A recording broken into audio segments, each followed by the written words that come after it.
Boa tarde, boa noite para todas as pessoas que estão vendo, que verão este vídeo. Para aqueles que não sabem, eu sou o Grilo Falante, se preferir Nicolas Catalani Zamboni Kikebush. E, bom, esta é uma live feita no Instagram, porque o computador decidiu que não está muito afim de colaborar com a minha pessoa hoje. Então, sendo assim, para aqueles que não sabem, o objetivo destas lives é falar sobre a história do Brasil, conversar sobre a história do Brasil contextualizada na história da capoeira, né? E dos últimos vídeos a gente vem trabalhando a Guerra do Paraguai, né? Um momento não apenas importantíssimo na história do Brasil, mas também acredito que das Américas como um todo, né? Talvez até do mundo como um todo. Afinal de contas, esse foi um dos conflitos mais sangrentos da história e da humanidade, né? É o segundo maior conflito de toda a América, né? Só perde para a Guerra da Secessão, né? Um caso ganha, né? Porque, enfim, eu particularmente acho estranho dizer que um conflito ganha de outro por ter mais mortes, né? E também só ganha aí da Primeira e da Segunda Guerra Mundial, né? Então foi um conflito terrível, né? E nos últimos vídeos, né, a gente vem trabalhando justamente toda a informação dos países da América Latina, né, para entender quais que são as causas da Guerra do Paraguai, né? Então tem bastante vídeo só sobre isso, né? Falando só sobre as causas da guerra mesmo, porque como eu tentei explicar nos últimos vídeos, né? Nos últimos, não nos últimos, né? Desde aí da Guerra do Iguape, né? A Guerra do Paraguai, ela é um conflito territorial muito antigo, né? Vem aí desde antes de Brasil ser Brasil, vem desde antes de Brasil ser a terra de Santa Cruz, né? Não vem antes do Brasil ser Pindorama. Afinal de contas, Pindorama é muito mais antiga que o Reino de Portugal, né? Mas aí vem desde antes de Portugal ser Portugal, né? O conflito entre portugueses e espanhóis, que vai gerar aí uma série de consequências aqui, né, para os territórios sul-americanos. E aí, né, nesse contexto que você vai ter a Guerra do Paraguai, né? Vai ser tem aí por trás a questão da independência dessa própria América Latina como um todo, tem aí por trás a questão de as divisões políticas da época, né? Basicamente toda a América do Sul, né? Afinal de contas, só o Brasil é metade da América do Sul, né? Aí você tem a Argentina, o Paraguai e o Uruguai, né? Então, assim, não resta tanta coisa territorialmente falando, né? Na América do Sul. Mas, enfim, e por trás de toda essa formação própria dos países americanos que você tem aí a Guerra do Paraguai, né? Não vou falar muito disso porque, enfim, já falei aí um bocado de vídeo só sobre isso, né? E no vídeo passado, foi da semana retrasada, né? Não teve semana passada porque, enfim, final de semestre é aquilo, né? Tava fazendo um trabalho, né? Começando a fazer um trabalho, né? Não vou dizer que eu tava exatamente terminando, né? Mas que era para entregar no dia seguinte, então não deu muito tempo para fazer o vídeo, né? Não tive tanto tempo assim. Até achava que talvez fosse ter, mas não deu certo não. Enfim, e aí, então no vídeo da semana retrasada, que foi o vídeo passado, a gente começou a conversar sobre como os negros foram trazidos para a guerra, né? Naquela coisa assim de recrutamento voluntário, né? Que não era assim tão voluntário, né? E aí no vídeo de hoje a gente vai falar sobre como os capoeiras se meteram dentro dessa guerra. E é claro, antes de mais nada, né, agradecer a todo mundo aí que me desejou feliz aniversário, né? E voltando pro vídeo, o que acontece, né? Primeiro, que capoeira tá no exército desde 1816, no mínimo, né? Porque além de tudo tem uma história que eu li em um jornal enquanto eu estava fazendo uma pesquisa, né? Que a capoeira teria sido criação dos escravos que observaram a maneira de um soldado lutar, né, de um militar lutar, e aí copiando os movimentos aprenderam desenvolveram a capoeira, né, e o soldado era inclusive chamado de o amotinado, né, uma historinha legal, né, para contar, mas eu particularmente eu gosto mais de uma outra que eu descobri umas semanas dessas, né, que tá num livro do... Vixe, me fugiu aqui o nome da cabeça, que absurdo, como é que eu pude esquecer?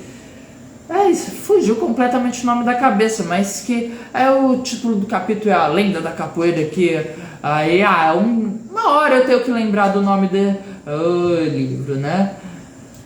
Eu vou ficar só pensando em qual que era o nome do livro, mas não vou lembrar não. Mas enfim. E aí, né? Um dia eu conto essa história, né? Mas para quem quiser aí, é só procurar sobre o toque Sonho de Salomão do Mestre Bimba, né? Que tem um vídeo no YouTube que encontrei essa história procurando esse vídeo, né? Procurando sobre esse toque.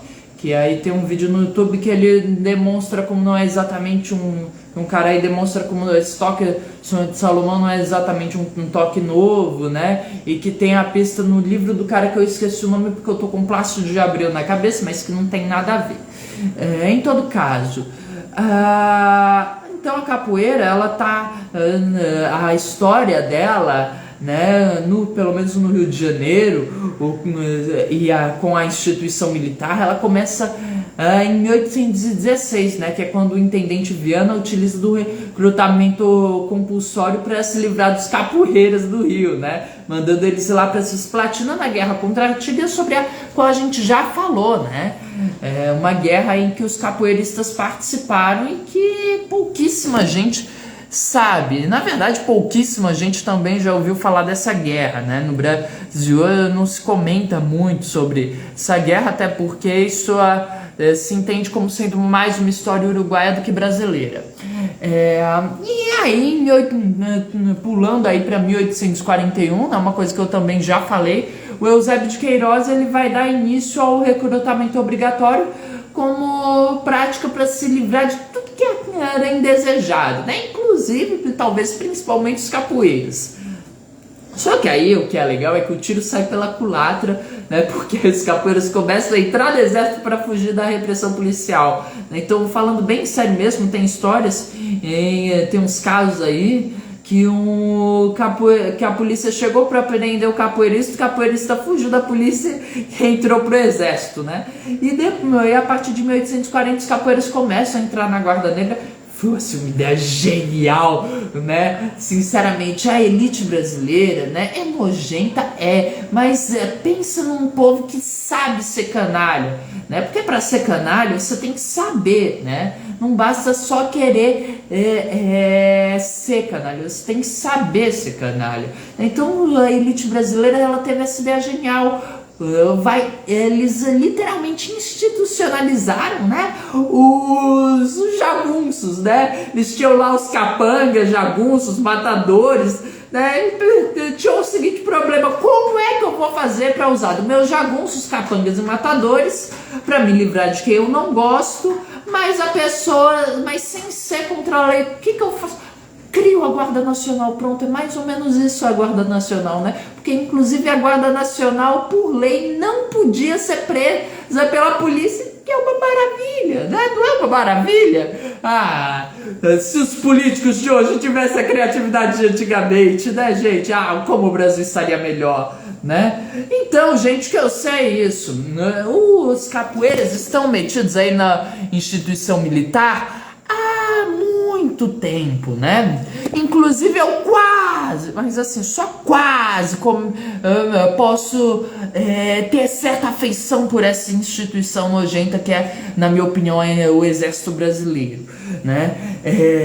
Por motivos que, se eu já não falei, né, algum dia eu vou falar, porque afinal de contas a lista é enorme, o histórico dos massacres que o Exército Brasileiro fez é assim enorme, é uma lista assim bem longa. Você olha assim lá na linha do horizonte, pensa que ela terminou e chega lá e ela ainda está prosseguindo, né? Então, enfim, gente, quando tem início a Guerra do Paraguai, é óbvio que você tem um monte de capoeirista sendo enviado para a guerra, porque os capoeiristas já estavam uma parte deles, né, no exército, já estava uma parte deles na Guarda Nacional, né?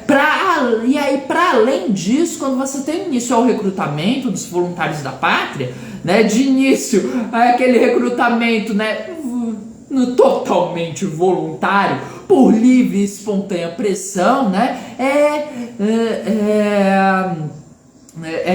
passa a ser feito de maneira ainda mais compulsória, descaradamente mais compulsória, né, quando o prazo passa da lei e aí percebe que não tiveram tanto sucesso quanto queriam, né, aí começa mesmo aquela coisa lá da música que eu expliquei semana passada, retrasada, do Tava Lá em Casa, né? Então, gente, e que inclusive o Sonho de Salomão, ele tem ligação com essa lenda da origem da capoeira, que vem aí do Sonho de Salomão, né? Tem uma certa conexão com Eu Tava Lá em Casa, né? Apesar de a ideia ser já outra. Então, gente, é óbvio que muita gente que era capoeirista ia ser recrutada mesmo, né? Afinal de contas, a capoeira, ela sempre esteve muito presente na cultura brasileira. Se boa parte das pessoas não fossem capoeiristas profissionais, né? Porque o capoeirista profissional era aquele que estava no meio da malta, eram os valentes lá que estavam no meio das maltas do Rio de Janeiro, das maltas de moleque, e dos vários grupos organizados que a capoeira vai ter em todo o canto do Brasil, né? Várias pessoas eram capoeiristas amadores, né? Porque a capoeira é um meio de defesa. O capoeirista amador era o que eu já expliquei aqui no vídeo sobre a questão da hierarquia das maltas, né? Você tinha o capoeirista profissional, que era o que estava dentro da malta, né? E você tinha o capoeirista amador, que era aquele que conhecia alguns golpes de capoeira e na hora da necessidade usava, né? Então, gente, muitas das pessoas que foram sendo recrutadas para a Guerra do Paraguai iam ser capoeiristas eventualmente, né? Então a gente tem, por exemplo, no 26º Corpo de Voluntários da Pátria, né, que era composto por homens vindos do Ceará, e que o Ceará enviou cerca de 5.800 homens para a guerra. Dentre eles tinha alguns capoeiristas, como o comandante da Toropa e o sargento Sebastião Mina Figueira de Melo e o irmão de leite dele, né? Que irmão de leite são pessoas de pais diferentes que foram amamentadas pela mesma pessoa, né? Aquela lógica da ama de leite, porque, enfim, gente branca nessa época não tinha capacidade nem para amamentar o próprio filho. E é uma lógica assim nojenta da escravidão mesmo, né? Quer dizer, a pessoa não era vista como um ser humano, então o filho da pessoa também não era visto como um ser humano. E assim, por não serem seres humanos, né, sequer as pessoas chamavam de filho, chamavam de cria, porque é animal, né? Animal não tem filho, animal tem cria. Então, gente, é uma lógica assim cruel, nojenta mesmo, né? Então, entre amamentar a cria, amamentar o filho de alguém, mandava para a mulher escravizada para alimentar e amamentar o filho de outra pessoa, né? 2, 3 filhos, né? A cria dela, né? Na visão dessa elite nojenta, só devia ter direito ao resto, né? Então, assim, essa lógica cruel mesmo, né?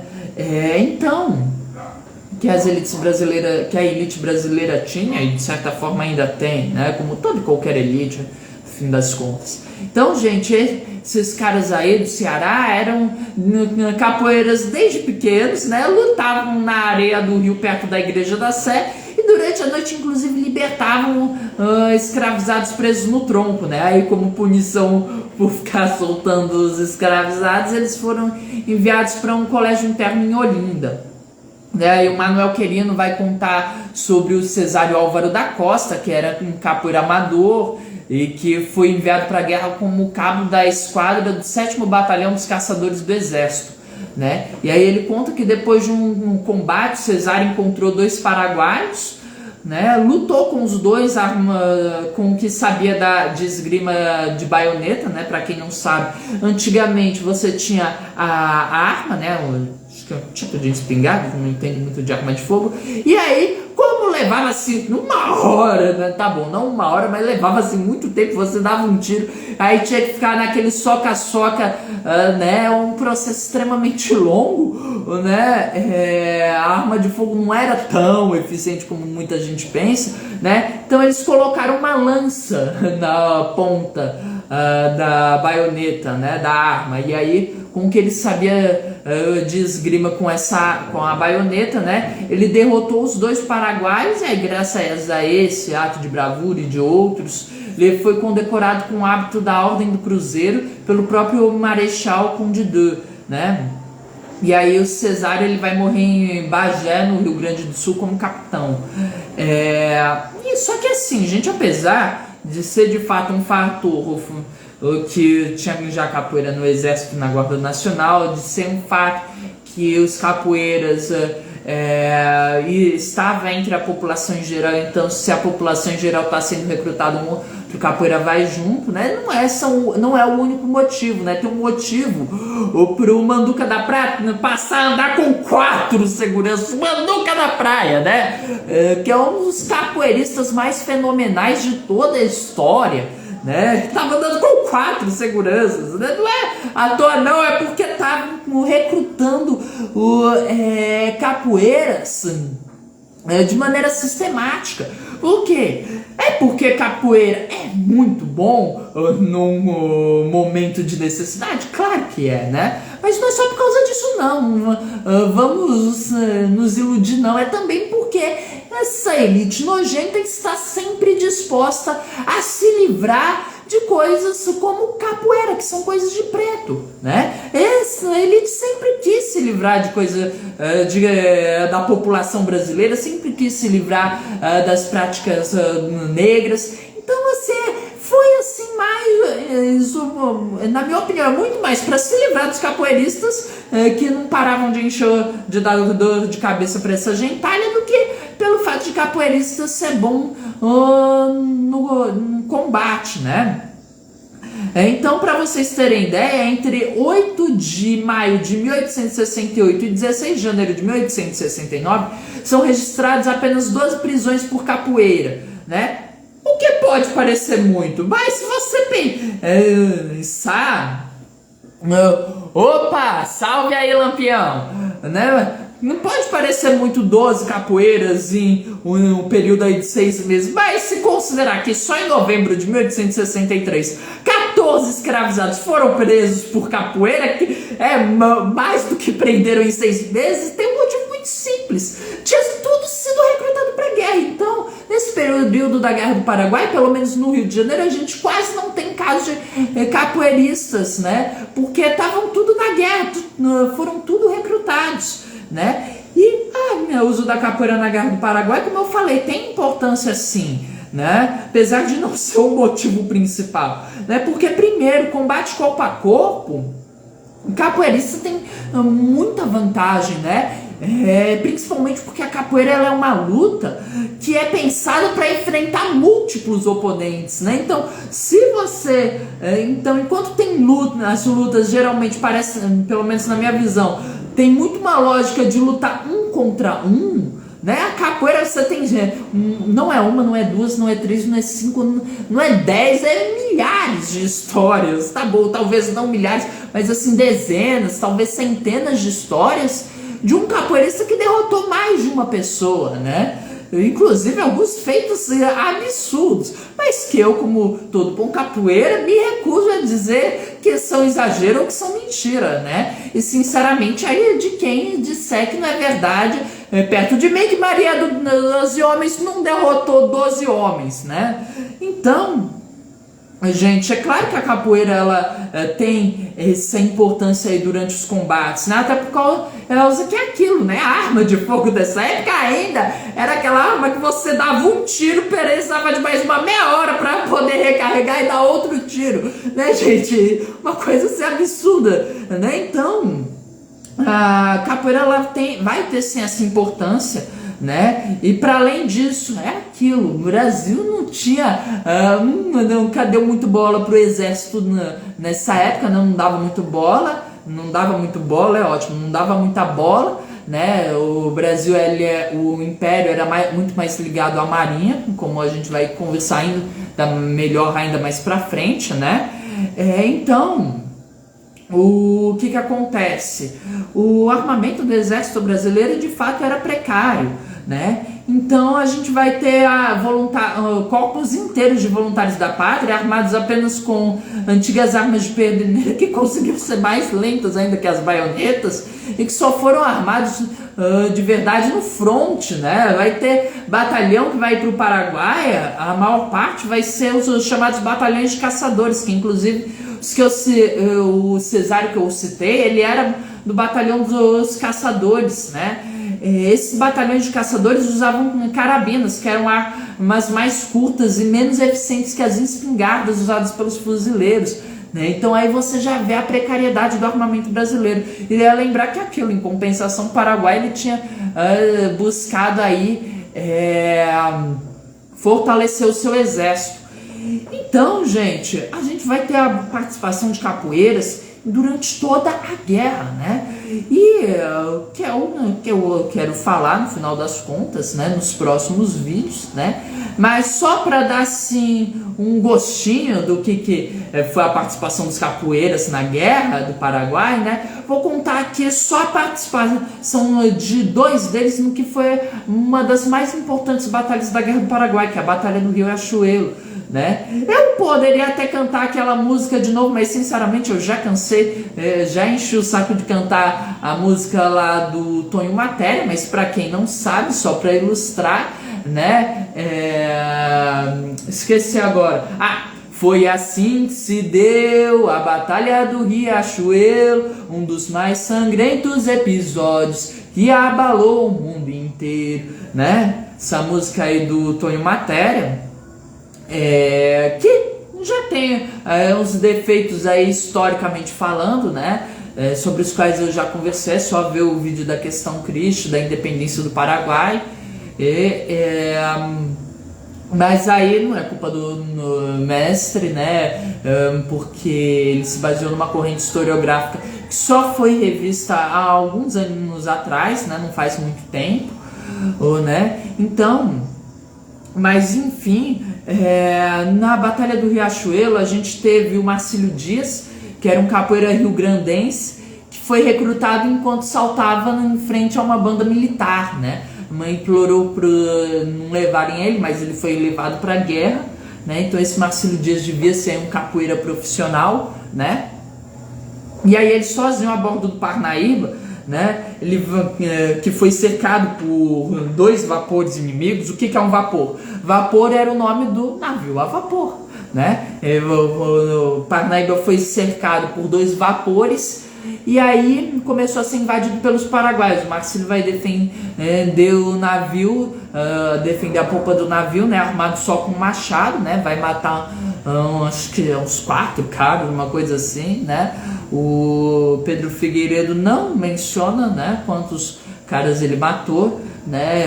A notícia de jornal, é claro, aquele jornal sensacionalista, estilo assim, Rede Globo, não, brincadeira, né, mas assim, super exaltou, né, então ele só morreu quando o navio estava lotado de corpos, né, mas o Wikipedia diz que foram, acho que só 4 ou 2 pessoas, uma coisa assim, né, nem olhei porque, enfim, é Wikipedia, né? E aí o Manuel Querino, né? O Marcílio Dias vai acabar morrendo na batalha pelos ferimentos. E o Manuel Querino também vai contar sobre um pernambucano, o Antônio Francisco de Melo, que era um cadete sargento e ajudante que fez parte do 9º Batalhão dos Caçadores. E esse era de fato um cabo, né? Esse aí era já conhecido,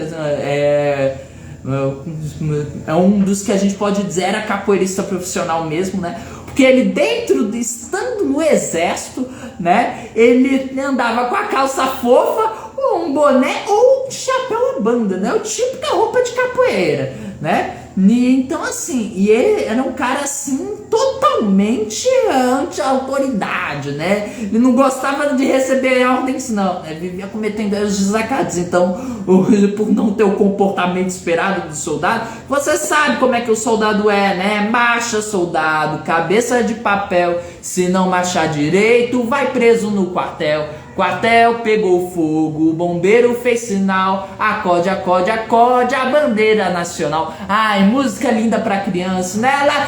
Eu li isso uma vez, daqui essa música é linda que estimula a criança a entrar pro serviço militar. Ai, que maravilha, né? Uma música linda, dizendo assim, né? Pra você que nunca parou pra pensar, né? Marcha soldado, cabeça de papel, ou seja, um soldado tem a cabeça vazia pra gente escrever o que é pra você fazer, né? Você não discutir, né? Se não marchar direito, vai preso pro quartel, ou seja, se não obedecer ordens, você vai preso, né?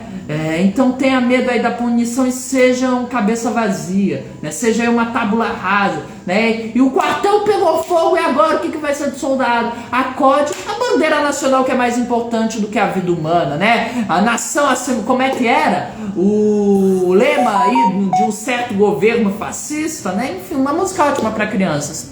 O povo tem toda a razão. Então, gente, esse Antônio de Melo, né? Ele desacatava, então ele mesmo sendo assim um conhecido pela bravura dele, né? Ele não era promovido.